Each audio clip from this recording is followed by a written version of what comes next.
паланчы кошунамдай бай болуп кетсем экен, паланчы депутаттай бай болуп кетсем экен, паланчы бизнесмен болуп кетсем экен дейбиз да. Бирок анын ичинде кайгысы, проблемасы, түйшүк маселесин эсепке албайбыз да.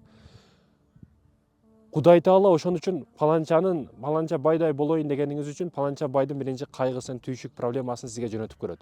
Эгерде ошолорду жакшына көтөрө алсаңыз, демек байдыкты дагы берет. Анын жакшынакай жашоосун бериштен мурда ошонун өткөн сыноолорун сизге берет да Кудай Таала. Эгер өтө алсаңыз, анда жакшылыгын берет. Биринчи жамандыгына чыдап көр дегени.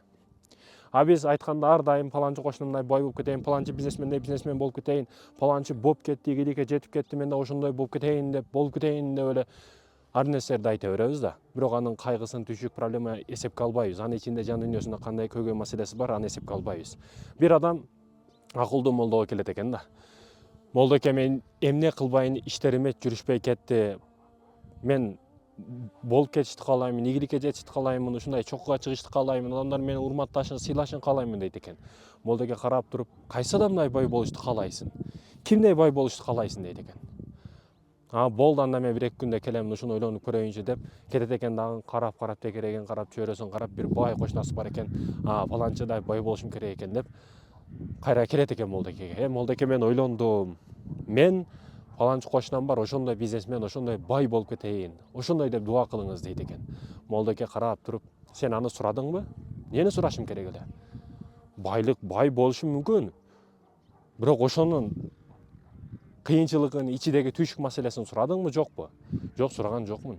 Бирок мен аны мындай сырттан көрдүм, бала чакасы бар экен, кыздар ойноп жүрөт бакчада, фанталары бар экен огородунда, өтө сонун үй бүлө экен, бактылуу үй бүлө экен, бай экен, акчасы башкасы көптүгү көрүнүп эле турат. Мен ошондой болоюн деп атам десе, жок, сен биринчи сурап кел. Ал кандай абалда жашайт? Ошону сурап келгин дейт экен. Ол кайра келет.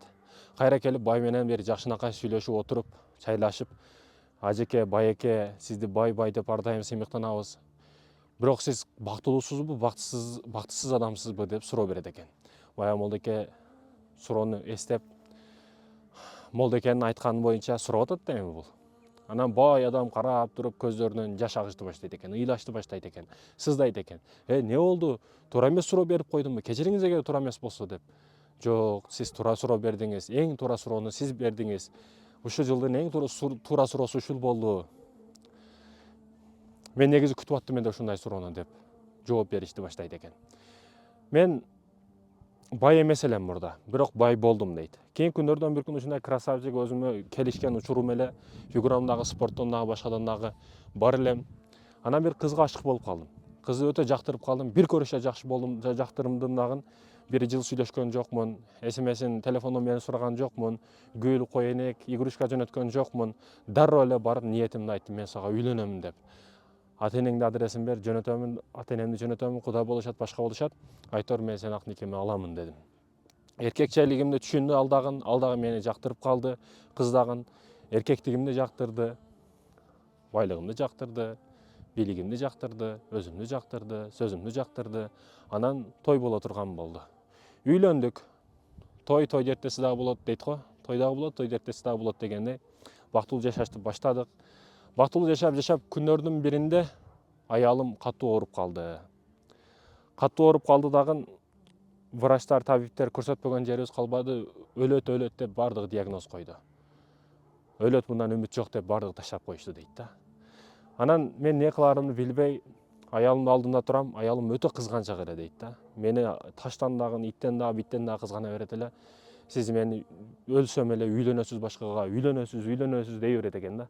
Жок, үйлөнбөймүн, касам ичемин, үйлөнбөймүн десе дагы, жок, сиз баары үйлөнөсүз. Жок, үйлөнбөйм, үйлөнөм. Үйлөнөсүз дей берет экен. Анан карап туруп, анда үйлөнбөсөңүз муну далилдеңиз дейт экен аялы. Кантип далилдейм? Мен өлө турган болсом баары бир. Менсиз жашоонун кызыгы жок сизге, ошон үчүн өзүңүздү мага далилдеңиз дейт экен да. Макул, анда мен сага далилдейм деп барып, үйдөгү бычак менен өзүнү бычып салат экен да бул эркек. Бычып салат экен. Мына далилдедим сага деп аялы кайтат экен. Аялы ошондо сүйүнүп, кубанып. Бирок аял не болду? Түзөлүп кетти, айыгып кетти.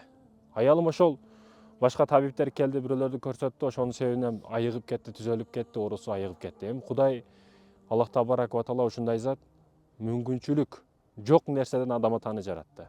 Атасыз Иса алейхисаламды жаратты. Аллах табарак ва таалага бар кылыштаган, жок кылыштаган оңой нерсе. Шифаны берген дагы Алла, ооруну берген дагы Алла, шифаны берген дагы Алла. Аллах табарак ва таала шифа берип койду аялым жакшы болуп кетти. Бирок 2 жыл чыдадым мен менен. Мен авретим иштебегениме байланыштуу 2 жыл чыдап жүрдү, бирок чыдаган жок дейт. Башкага турмушка тийди.